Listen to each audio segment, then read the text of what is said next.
siyudad sa San Carlos gibisita niadtong Setyembre 1 ning tuiga sa 8 ka mga hurado gikan sa probinsya para sa ikaduhang tuig sa Search for Excellence in Local Governance Excel Awards o Search for the Most Outstanding LGU on Environmental Management.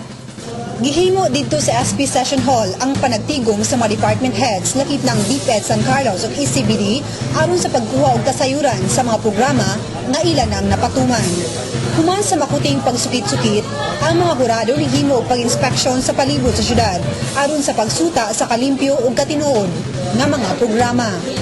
Ilang gisusi ang daycare center sa Barangay 2, health center sa Barangay Rizal, public market, city health office, slaughterhouse, eco center, public terminal ug ang old dump site sa Barangay 1. Ang criteria sa Excel Awards sa Search for the Most Outstanding LGU gibase sa Local Governance Performance Management System kung LGPMS na gisumite sa lokal nga kagamhanan ngadto sa DILG matag tuig. Ang mga hurado gilangkuban nila ni Maria Joy Madayag, Provincial Director sa DILG, Olive Sarsuelo sa PEMO,